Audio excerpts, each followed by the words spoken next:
Oh, you guys have been so patient.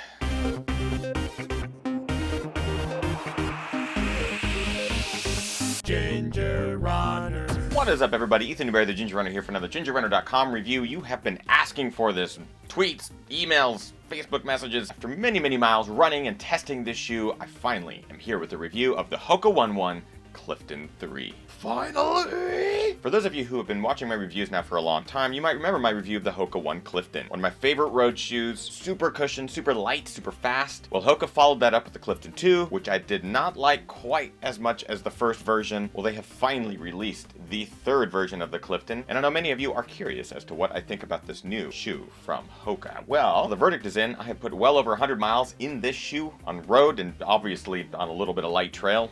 Quite dirty, and I am going to say that yes, the Clifton 3 is an improvement over the Clifton 2, but with reservations. Some of my problems with the Clifton 2 being too narrow, heavy, constricting, some of those are resolved in the Clifton 3. I would almost go as far as to say that the Clifton 3 is a hybrid baby of the Clifton 1 and Clifton 2, only that this baby came out a little fatter than expected, but they still love it just the same, regardless of how fat or maybe how it looks. It's almost a little life story. I love you, Mom and Dad. Hashtag give shoes a chance. But I think it's time to get on with review of the Clifton 3 so I can tell you about the things that I liked and things that I disliked about this version of the shoe. Let's get started with things that I liked. First of all, the upper. Vastly improved because it's stretchier. The welded overlays don't completely constrict your foot, lock it down too much where you can't get any sort of bend or flexibility in the shoe. The upper is nice, has a little bit of give. Big improvement on the previous version. Width. A lot of you are going to be happy about this. Version 1, I didn't really have an issue with width overall. Version 2, I had major issues with width. It's almost like they took the shoe and constrained it a little bit more, made it a little bit narrow. Version 3, a lot less so. Even comparing it to one of my favorites, the version 1, which yes, of course, I still have and still run in from time to time, the Clifton 3 is a couple of millimeters wider than the Clifton 1, which is pretty cool. I know a lot of you will be jumping for joy with that information. Cushion.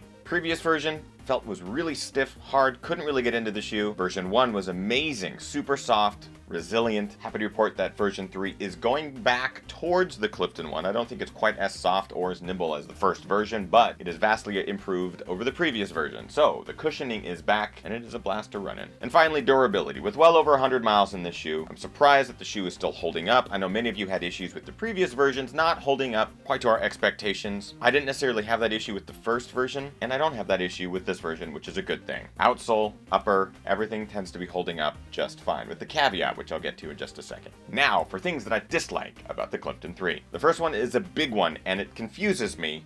Weight. The Clifton 2 was about 1.5 ounces heavier than the Clifton 1. The Clifton 3 is another ounce heavier than the Clifton 2. This shoe has gotten fatter, and I don't know where that weight is coming from. Whether it's in the midsole or it's these new upper materials, the shoe is heavier by a considerable amount. While I will say that the weight does not necessarily come into play when talking about overall comfort of this shoe, while I definitely felt the weight in the second version, was really surprised to find out that the shoe was heavier than the second version after running in it for so long. It's almost as if the weight means less in this version just because of overall comfort. That being said, expect a heavier shoe. 10.4 ounces in my size 11. It's just crazy how fat it is. Overlays. This is a minor qualm with this shoe. The overlays are coming a bit separated from the upper materials, which is minor. It's not causing a whole rift in the shoe or discomfort or anything, but I'm just noticing that the welded overlays are a bit separated from the upper materials. And finally, again, subjective dislike. The looks. I don't think it's the best looking Hoka Clifton to come out yet, and all of the color versions, there are 5 of them in this shoe, at least in the men's version, are not the best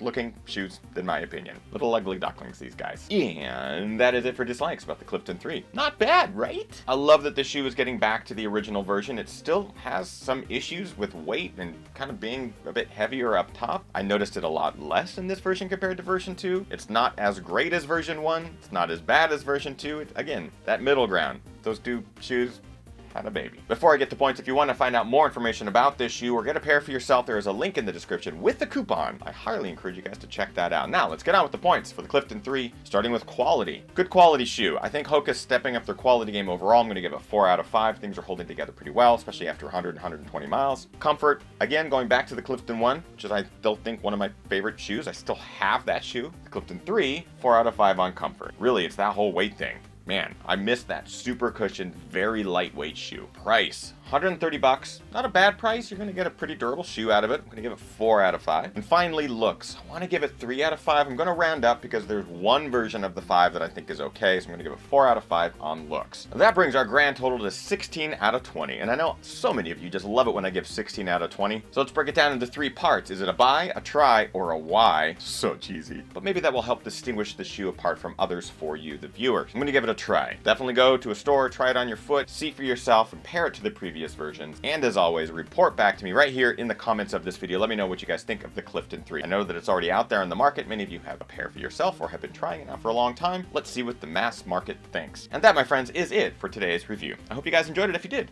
subscribe to this channel. I'm doing new videos twice a week, every Monday and every Friday. Follow me across social media over on Twitter. It's @TheGingerRunner on Facebook, facebook.com/TheGingerRunner. On Instagram, it's @EthanNewberry, and of course, gingerrunner.com. Every single Monday, I'm doing live shows right here at 6 p.m. Pacific Standard Time. And if you would like to help keep the lights on and the mics hot, please go to patreon.com/TheGingerRunner. And for as little as $1 a month, you help keep this channel alive with some cool perks on the back end. So I encourage you guys to check that out and support all things Ginger Runner. That is it. So many new projects coming out very soon, so you're gonna want to subscribe if you have not already. I hope you guys are getting out there training hard, racing harder, and partying the hardest. I know I am. We'll see you guys next week. Goodbye.